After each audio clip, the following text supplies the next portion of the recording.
Olá, sejam todos muito bem-vindos a mais uma aula de ciências. Eu sou o professor Virgílio Guedes e a partir de agora vocês vão acompanhar comigo aí os conteúdos que nós vamos trabalhar nessa aula de hoje.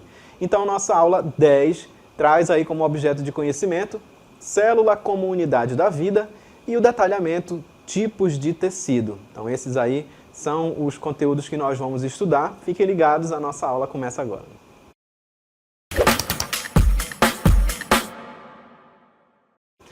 E nessa aula de ciências a gente vai estudar um pouco mais sobre os tecidos. A gente já conhece um pouco mais sobre a organização do corpo humano, né? A gente viu que ele está organizado ali em célula e um conjunto de células formam os tecidos. Esses tecidos vão formar os órgãos trabalhando em conjunto formam os sistemas que dão origem aí a um organismo, certo? Mas agora a gente vai ver com mais detalhes os tecidos. Nessa imagem você consegue observar comigo aqui alguns exemplos, né, dos tecidos que a gente pode encontrar no corpo humano. Começando aqui, mais próximo de mim nós temos o tecido muscular. Dessa forma que você observa aqui na imagem, as células, todas essas que vocês estão observando aqui, elas se apresentam dessa forma, as células do tecido muscular, né? Então, cada um desses aqui você observa que tem características diferenciadas, né? De acordo com o formato, o tipo das células e a função que elas vão desempenhar nesse tecido, certo? Tecido muscular, então, na sequência, na outra imagem lá, você observa o tecido epitelial, né? Aparecem ali vários quadradinhos, né? As células desse tecido elas estão organizadas dessa forma.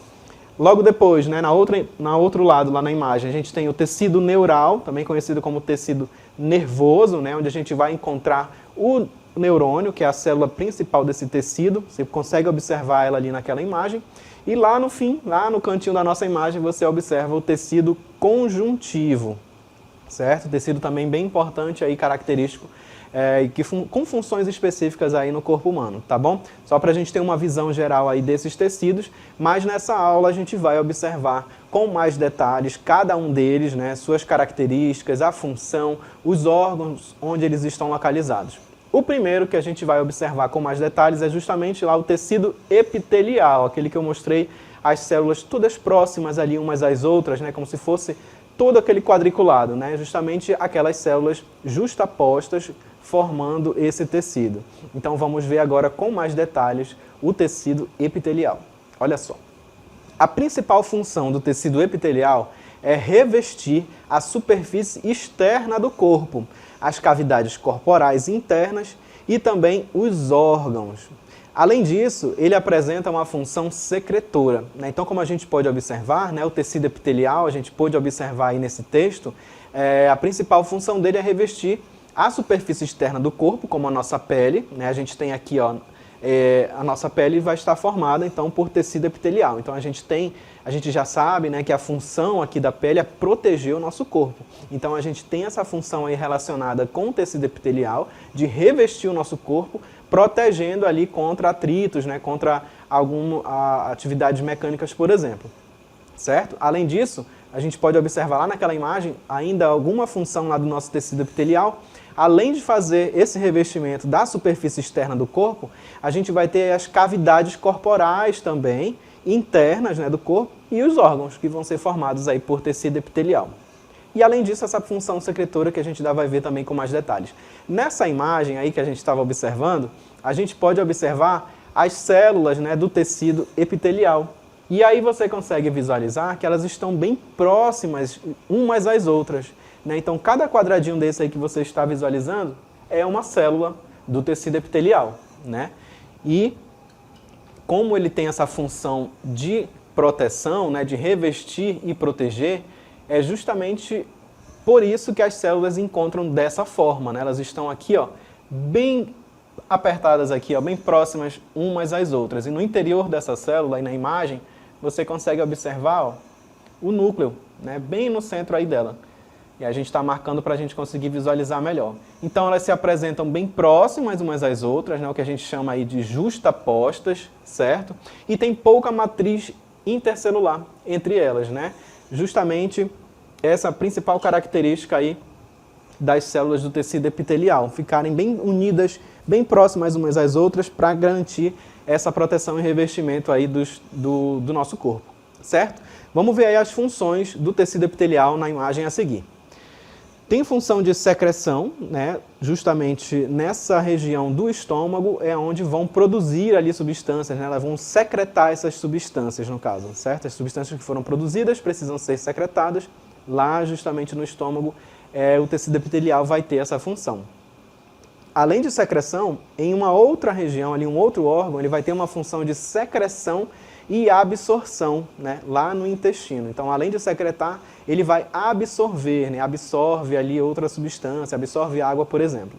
Tem também a função de impermeabilização, como no caso da bexiga urinária, né? Então, a bexiga urinária, como nós já sabemos, é um órgão que tem por função armazenar urina, né? Então, ela precisa ali que esse tecido da bexiga urinária, ele tem essa função de impermeabilizar. Então ela vai funcionar como se fosse uma bolsa, né, um saco que vai armazenar urina por um período de tempo. Então aquela urina precisa ficar lá reservada, né?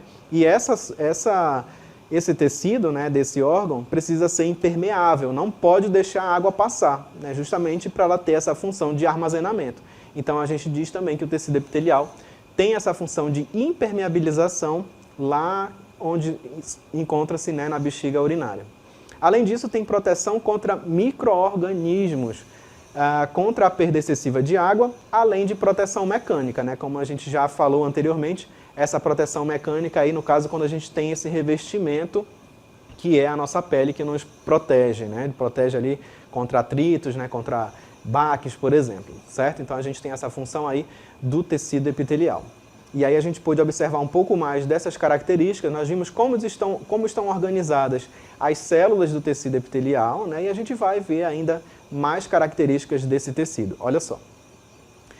Alta capacidade de renovação e regeneração. Então, olha só, como a gente já observou, né, existe uma grande quantidade dessas células do tecido epitelial e elas encontram-se bem imprensadas, né, vamos dizer assim, umas às outras, por isso que é a principal característica ali dessas células, que é essa justaposição. Elas estão bem próximas umas às outras. E é uma quantidade bem grande.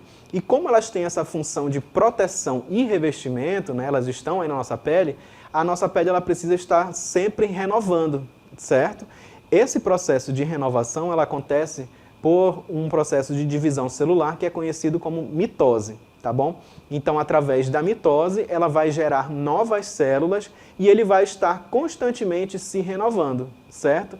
Para a gente ter uma renovação aí das células da nossa pele. Até porque elas também têm um período de vida, às vezes é curto, né? E precisa se renovar para que a nossa pele não fique ali desprotegida, certo? E tem essa função também de regeneração, como quando a gente tem algum machucado, algum ferimento, essas células precisam ocupar aquele espaço, preencher ali e fazer a regeneração daquele tecido. Além disso, a gente tem ali a função de nutrição e oxigenação por difusão pela lâmina basal. Na outra imagem, você observa aí um esquema que nos apresenta aí um pouco dessa organização do tecido epitelial. Então, olha aí, você consegue observar nessa imagem um recorte do tecido epitelial para a gente observar, né, como ele está organizado. Então, olha aí, o tecido epitelial de revestimento, ele é responsável por revestir o corpo e a superfície e as superfícies dos órgãos. Então a gente vai encontrar o tecido epitelial tanto revestindo o nosso corpo ali na nossa pele, quanto na superfície dos órgãos, né? Como a gente viu anteriormente. A gente vai encontrar na bexiga urinária, no intestino, no estômago, né? Então ele vai revestir também a superfície desses órgãos. Nesse recorte a gente pode observar um pouco dessa organização, né? Então, nessa parte superior, você observa aí o epitélio. Olha só, as células do tecido epitelial aqui bem próximas, né, umas às outras. A gente consegue identificar aqui uma, ó. Aqui nós temos mais outra, né, todas elas com o seu núcleo, né? A gente consegue observar o núcleo dessa célula, tá? Então essa camada aqui, ó, é o que nós conhecemos como o epitélio, tá bom? E logo abaixo desse epitélio, a gente vai encontrar uma outra estrutura, que é a membrana basal, né? Ela que vai estar ali ligada logo próxima ao epitélio. Depois tem a outra estrutura, que é a lâmina própria, e nós temos os capilares sanguíneos que vão se apresentar nessa região aqui da lâmina própria, certo? Então, dessa forma, a gente consegue observar a organização aí do tecido epitelial, que tem como função, aí, como a gente viu, revestir o corpo, né, e também as superfícies dos órgãos. Na outra imagem, a gente vê mais informações sobre esse tecido, olha aí.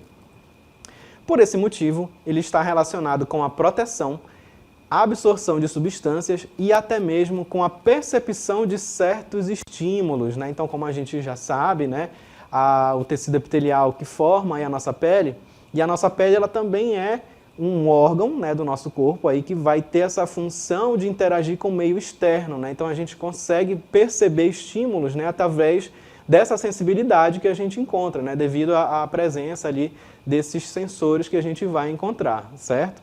Então a gente pode perceber e interagir com o mundo ali à nossa volta, perceber temperatura, né, por exemplo, através ali da nossa pele. E essa pressão de estímulos, como a gente pôde observar, que está relacionado também com o nosso tecido epitelial. O tecido epitelial ele pode ser também tecido epitelial glandular, que é o que você vai observar comigo aí na próxima imagem. As células do tecido epitelial glandular possuem as mesmas características do epitélio de revestimento. No entanto, ao contrário delas, raramente são encontradas em camadas. E aí na outra imagem a gente pode observar que existem 3 tipos de glândulas, né? As glândulas elas podem ser classificadas em 3 tipos. Olha só. A primeira que a gente observa é a glândula endócrina. São glândulas sem ductos que produzem secreções lançadas diretamente no sangue, como por exemplo podemos citar a tireoide. Então aí na imagem você observa a glândula endócrina, que é essa aqui, ó, e ela, como a gente viu, olha, são glândulas sem ductos. Que seriam ductos, né? Ductos seriam canais onde ela pudesse liberar essas secreções, lançar essas secreções. Então, nesse caso da glândula endócrina, a gente não tem esses ductos, né?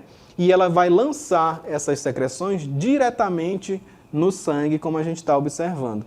E um exemplo de glândula endócrina é a tireoide. Para a gente entender melhor como que funcionam esses ductos, aqui ao lado a gente tem uma outra glândula, que é a glândula exócrina. No caso da glândula exócrina, você observa que nós temos uma seta, ó, onde ela está lançando essa substância aí para fora, tá bom? Então, nesse caso, ela já apresenta o ducto que vai fazer o lançamento aí dessa secreção, tá bom? No caso da endócrina, não tem essa estrutura para fazer esse lançamento. Ela vai lançar essa substância direto no sangue. Então, assim, dessa forma, a gente consegue compreender um pouco da diferença dessas duas, certo? Glândula endócrina e a glândula exócrina. Mas, com mais detalhes, a gente observa aí sobre as glândulas exócrinas na imagem a seguir. As glândulas exócrinas são glândulas que possuem ductos e liberam suas secreções em cavidades ou na superfície do corpo. Então, olha aí, nesse caso, como eu falei anteriormente, a glândula exócrina, né, ela já tem esse ducto, esse canal aí que vai fazer o lançamento dessa secreção, certo? Ela vai secretar, então, essa substância. Então, como o nome dela já diz, olha, exócrina, esse exo, ele quer dizer fora, né? Então, ela está lançando para fora dela essa secreção. Como exemplo de glândula exócrina, a gente pode citar a glândula sebácea.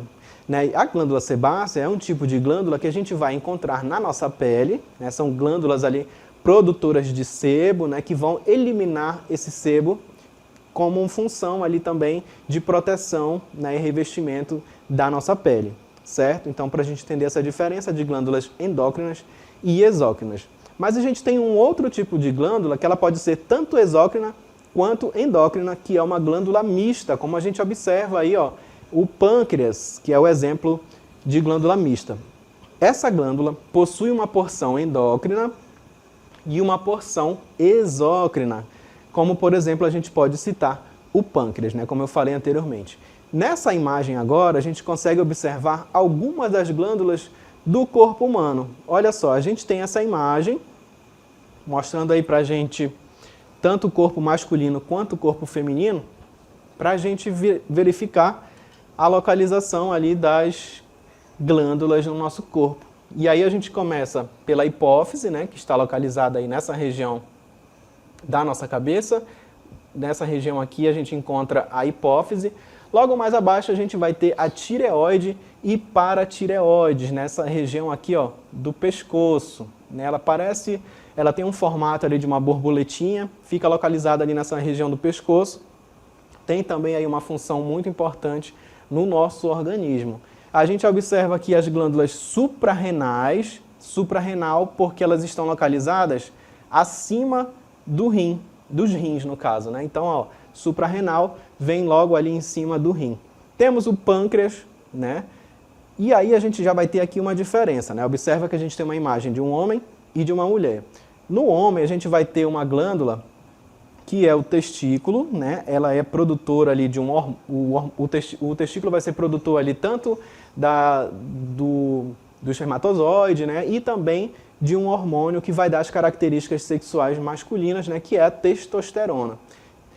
E o ovário, na mulher, né? Que vai ser aí, ó, uma glândula produtora desses hormônios que dão as características sexuais femininas, né? Que dão essas características corporais ali, tanto para o homem quanto para a mulher. No homem a gente vai ter o testículo, na mulher os ovários, certo? Então são as glândulas que a gente vai encontrar aí no corpo humano, tá bom? Então todas essas glândulas aí têm uma função muito específica, elas vão secretar substâncias, né? Algumas delas produzem ali, secretam hormônios que vão ser muito importantes ali para o desenvolvimento do nosso corpo, como a gente pôde observar alguns exemplos de algumas dessas glândulas nessa imagem, certo? Então aí comentamos sobre o tecido epitelial, agora a gente vai observar um outro tecido, que é o tecido conjuntivo. O tecido conjuntivo, ele caracteriza-se por preenchimento dos espaços intercelulares do corpo e a importante intérfase ou interfase entre os demais tecidos, dando-lhes sustentação e conjunto. Então olha só. O que a gente está observando aí, né? Que esse tecido conjuntivo, ele vai ocupar espaços ali entre as células do nosso corpo. Olha lá, caracteriza-se por preenchimento dos espaços intercelulares. Esse inter, né, quer dizer entre. Então, entre uma célula e outra, pode ter ali algum espaço, ficou sobrando, né? E esse tecido ele vai preencher esse espaço, tá bom? E também essa interface ali entre os demais tecidos, dando essa sustentação e conjunto. Então, como o nome dele já diz, né, conjuntivo, ele vai fazer uma ligação entre essas células, né, ou entre esses tecidos, por exemplo. Ele vai fazer essa conjunção, aí, como o seu nome está dizendo, para que dê essa sustentação e eles possam trabalhar aí em conjunto. Aí na imagem você observa alguns exemplos de tecido conjuntivo. Nós temos o tecido cartilaginoso, tecido sanguíneo, o tecido ósseo e também o tecido adiposo. A gente ainda vai falar sobre cada um deles a seguir. Então, olha aí, vamos ver um pouco das funções, né, do tecido conjuntivo. Além da função de preenchimento dos espaços entre os órgãos e manutenção, toda a diversidade do tecido conjuntivo em um organismo desempenha importante função de defesa e também de nutrição. E a gente vai observar que o tecido conjuntivo ele vai ser classificado em tecido conjuntivo frouxo. Olha só aí na próxima imagem. O tecido conjuntivo frouxo, ele caracteriza-se pela abundante presença de substâncias intercelulares e relativa quantidade de fibras frouxamente distribuídas, né? Então, dessa forma, você está observando ali um recorte onde logo em cima a gente tem é um recorte da nossa pele, né? Logo em cima a gente encontra a epiderme e mais abaixo nós temos a derme, né? E aí você observa ali essas papilas conjuntivas, né? Então esse tecido aí que vai fazer essa conjunção entre esses dois tecidos como a gente está observando. Nesse tecido estão presentes todas as células típicas do tecido conjuntivo, que são os fibroblastos, os macrófagos e os plasmócitos. E além do tecido conjuntivo frouxo, a gente vai encontrar o tecido conjuntivo denso. Olha aí. Denominado de tecido conjuntivo fibroso, apresenta quantidade de fibras colágenas, formando feixes com alta resistência à tração e pouca elasticidade. Ele é tipicamente encontrado em duas situações, formando os tendões, mediando a ligação entre os músculos e os ossos, e também nos ligamentos, unindo os ossos entre si. Na próxima imagem a gente vai conseguir entender um pouco melhor um exemplo, né, dessa função e dessa localização do tecido conjuntivo denso, onde nós podemos observar aí, ó, que eles formam os tendões, né, que eles formam lá os tendões e que vai unir o músculo ao osso, aí ó, formando os tendões, mediando essa ligação entre os músculos e os ossos, e também os ligamentos, unindo os ossos entre si. Agora sim, na nossa imagem você consegue visualizar aqui, ó, nessa parte onde eu vou marcar aqui de azul, a gente consegue observar um tendão, que é o tendão do quadríceps. Olha aí, ó, observa aqui o tendão do quadríceps, e ele está fazendo essa ligação aqui do músculo, ó. Aqui em cima, em vermelho, você consegue observar esse músculo do quadríceps, na região aí da nossa coxa, e está fazendo essa ligação com os ossos aqui, ó, do joelho, certo? Então essa estrutura aí em azul que você observou é o tendão, fazendo esse ligamento do músculo com os ossos. E aí a gente vai ter também os ligamentos, né? Olha só, vamos marcar de verde aqui para a gente compreender os ligamentos, né? O ligamento, ele vai fazer, ó, essa união aqui, ó, entre os ossos. Então a gente tem aqui o ligamento do joelho, né, como a gente está observando. E aí, provavelmente vocês já tenham ouvido falar dos ligamentos, né, quando algum jogador de futebol, algum atleta, por exemplo, rompe o ligamento. Ah, o atleta tal rompeu o ligamento durante a partida. Então você já sabe que é essa região aí, ó, conhecida como a gente pôde observar nessa imagem, né? Aí a gente mostrou um exemplo do joelho, certo? E ela vai estar fazendo esse ligamento aí, como a gente pôde observar, formada por tecido conjuntivo denso. Vamos ver mais informações aí. Agora nós temos o tecido conjuntivo sanguíneo. Olha só, tem a função de produzir as células típicas do sangue e da linfa.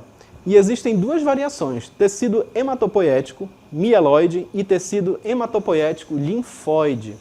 E aí na próxima imagem a gente observa os elementos figurados do sangue, né? A gente vai ter o plasma, que é aquela parte mais líquida, e nós vamos ter as plaquetas, as hemácias e os leucócitos, né? São células aí encontradas no sangue. O outro tecido conjuntivo que a gente observa é o tecido conjuntivo adiposo, e ele é rico em células que armazenam lipídios, com função essencial de reserva energética. Em aves e mamíferos, que são animais homeotérmicos, eles auxiliam na regulação térmica, ou seja, ele vai funcionar como isolante térmico, né? Sendo distribuído sob a pele, que constitui a hipoderme. E aí você observa nessa imagem, nós temos ali, ó, alguns animais, como o urso, por exemplo, né? Os coelhos, e esses animais eles possuem, né, uma camada logo abaixo da sua pele, que é essa reserva de energia, né, que ela funciona ali como um isolante térmico, que é justamente uma camada de gordura, né, uma camada de tecido adiposo. E aí eles podem passar por períodos muito frios, né, se proteger nesse período, reduz ali sua atividade metabólica para que eles possam vencer, né, vamos dizer assim, esse período de frio, esse período de inverno, certo? Então eles precisam dessa reserva de energia. E aí nós temos também o tecido conjuntivo cartilaginoso, desprovido de vasos sanguíneos e nervos. Ele é formado por células denominadas condroblastos e condrócitos. Onde que a gente pode encontrar o tecido cartilaginoso? Olha aí na próxima imagem, na ponta aí do nosso nariz, né? Aí nos nossos ossos, né, da face, a gente tem até uma parte, o osso nasal, e logo a parte que forma o nosso nariz, ela é formada por cartilagem. Então a gente tem a cartilagem aí superior e essa cartilagem inferior, como a gente está observando. Além do tecido conjuntivo cartilaginoso, a gente vai encontrar o tecido conjuntivo ósseo, que ele é bem mais resistente que o tecido cartilaginoso. O tecido ósseo, ele é constituído de uma matriz rígida, formada basicamente por fibras colágenas e sais de cálcio, e vários tipos de células, como os osteoblastos, os osteócitos e os osteoclastos. Na outra imagem você consegue observar o nosso tecido conjuntivo ósseo, né, formando aí os ossos do corpo humano, tá bom? Além desse tecido ósseo, a gente vai encontrar o tecido muscular. Vamos ver mais informações aí sobre ele. O tecido muscular relaciona-se com a locomoção e outros movimentos do corpo, Como a gente pode observar nessa imagem, nós temos uma representação aí do nosso corpo humano sem a pele, para a gente observar aí os músculos, né, que são muito importantes nessa locomoção, que nos permite caminhar, correr, praticar atividades físicas de um modo geral. Os músculos representam 40% da massa corporal. Por isso, em muitos animais, o tecido muscular é o mais abundante, certo? Vamos ver aí informações sobre as células desse tecido.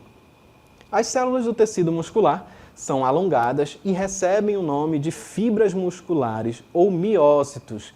São ricas em duas proteínas, actina e miosina, né, que vão funcionar aí dando a movimentação desse tecido, certo? Vamos ver as funções do tecido muscular?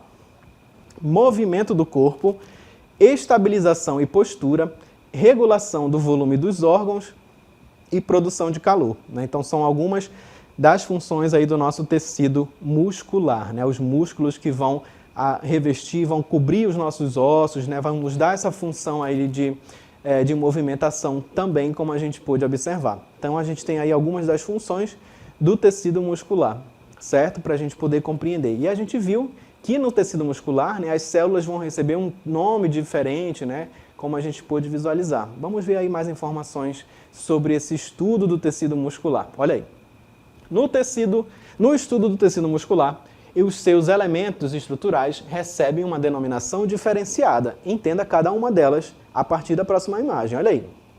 A célula do tecido muscular, ela é chamada de fibra muscular, né? Olha aí na próxima imagem. Muito bem. Célula, ela vai ser chamada de fibra muscular. A membrana plasmática, ela é chamada de sarcolema. O citoplasma é chamado de sarcoplasma. E o retículo endoplasmático liso, ele é chamado de retículo sarcoplasmático. E aí, dessa forma, nessa imagem a gente consegue observar um pouco mais da organização das células do tecido muscular, tá bom? E o tecido muscular, ele vai ser classificado em 3 tipos: estriado esquelético, estriado cardíaco, liso ou não estriado. E aí na imagem a gente consegue observar o exemplo de cada um e a sua localização, mas a gente vai ver com mais detalhes cada um deles nas próximas imagens. Olha aí. O tecido muscular estriado esquelético. Esse termo esquelético deve-se à sua localização, pois está ligado ao esqueleto. O tecido muscular estriado esquelético possui contração voluntária e rápida. Cada fibra muscular contém várias miofibrilas, filamentos de proteínas como actina, miosina e outros. E aí vamos ver um pouco mais sobre essa fibra muscular e a contração. A contração muscular, ela permite a locomoção e os demais movimentos do corpo. São as proteínas actina e miosina responsáveis por esse movimento. Então, como eu falei anteriormente, lá naquela imagem daquele homem correndo ali, só aqueles músculos, né, fazendo aquela corrida, justamente quem vai permitir esses movimentos são essas proteínas que são encontradas na fibra muscular, que é a actina e a miosina. Na imagem a seguir, a gente observa um pouco mais dessa dinâmica aí dos filamentos, né, dessas proteínas aí do tecido muscular, como a actina e a miosina, garantindo ali a movimentação desse tecido. Agora a gente vai observar o tecido muscular estriado cardíaco. Pelo nome a gente já sabe qual é o órgão que possui esse tecido muscular. Então olha aí, ele possui contração involuntária, vigorosa e rítmica, né? O que vai garantir ali, ó, os batimentos, né, do nosso coração. Então a gente vai encontrar esse tecido no coração, certo? Vai formar ali exclusivamente o músculo do nosso coração. Nesse caso aí, as células elas estão unidas entre si através de suas extremidades por estruturas especializadas, os discos intercalares, tá? Então você pode observar essa dinâmica aí do tecido muscular estriado cardíaco, localizado onde? No coração, como o nome já está dizendo. E por fim, nós temos o tecido muscular liso ou não estriado. Sua principal característica é a ausência de estriações, né? Então, como o nome já diz, liso, não estriados, não tem essas estriações aí como os outros que nós vimos anteriormente. E a gente vai encontrar no intestino, por exemplo. Então, olha aí, presente nos órgãos viscerais, como o estômago, o intestino, a bexiga, o útero, os ductos de glândulas e paredes dos vasos sanguíneos, certo? Então, na imagem você observa a organização das células do tecido muscular e ao lado nós temos os órgãos aí do intestino, por exemplo, que são revestidos por esse tecido, certo? Espero que vocês tenham compreendido aí sobre os tecidos do nosso corpo humano que nós estudamos aí na nossa aula, né? Tecido epitelial, tecido conjuntivo, e a gente se vê na próxima aula.